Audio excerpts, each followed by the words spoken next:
have you ever felt like sneaker culture had gone too far or not far enough? Like in terms of gone too far, you're like, okay, this is just getting out of hand now. Like this is not what the essence of what sneaker culture is or it's supposed to be. I've definitely had that feeling sometimes, but then also I have to be like, I don't want to be a gatekeeper. And I think that like one of the main criticisms people would level against us in our work at Complex is like us trying to be gatekeepers, and like gatekeeping is a big word with young Gatekeeping of people. what though?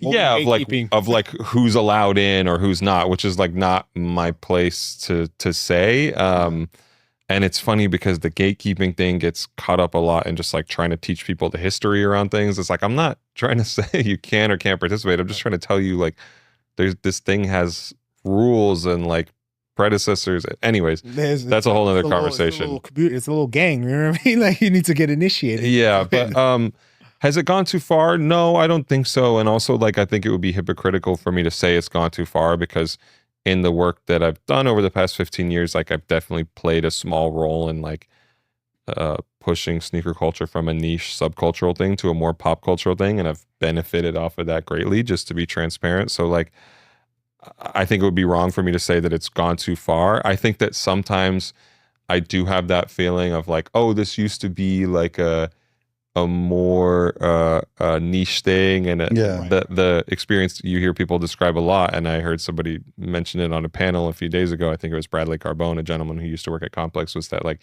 you'd see somebody on the street or in an airport and they'd have a cool pair of shoes and you'd have a conversation with them because you had a shared sense of values or knowledge about these things.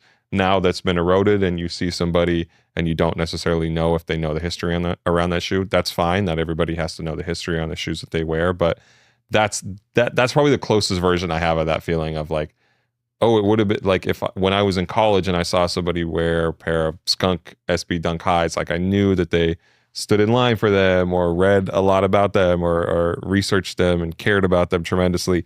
Now I don't default to that, and like so I do know that feeling. Right.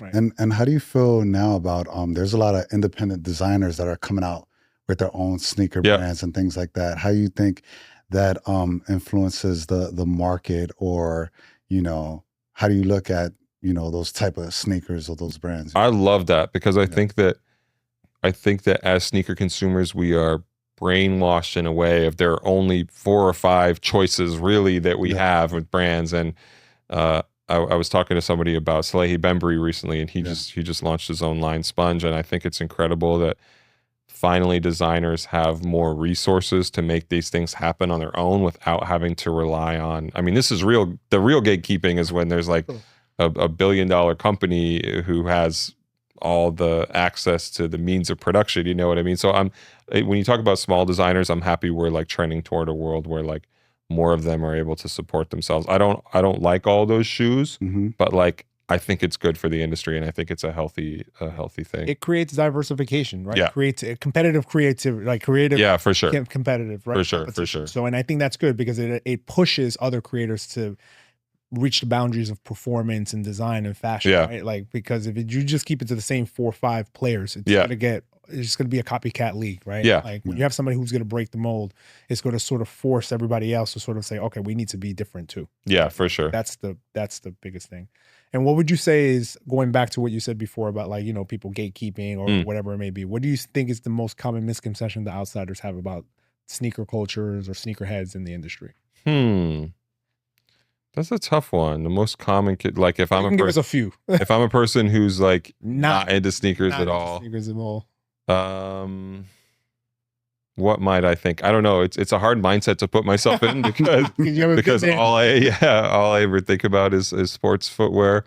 Well, it's funny, like whenever I have this conversation, you have them at like, well, not work events, because everybody I work with knows about sneakers, but like a family event, or like you're with your partner somewhere and their family wants to know about what you do. And I think like one of the funny things is always like telling people like, yeah, a lot of the shoes I have I've never worn, and they're like, what, you have 300 pairs of shoes or whatever, and half of them you haven't ever worn? Like it's a foreign concept to people that you would like, you would just like hold it, and sometimes you're holding it for value, but sometimes you're holding it for no particular reason other than like you need the the mental like stability to know that you always have that shoe on ice and like you could Yeah. you could break out a clean pair of them whenever.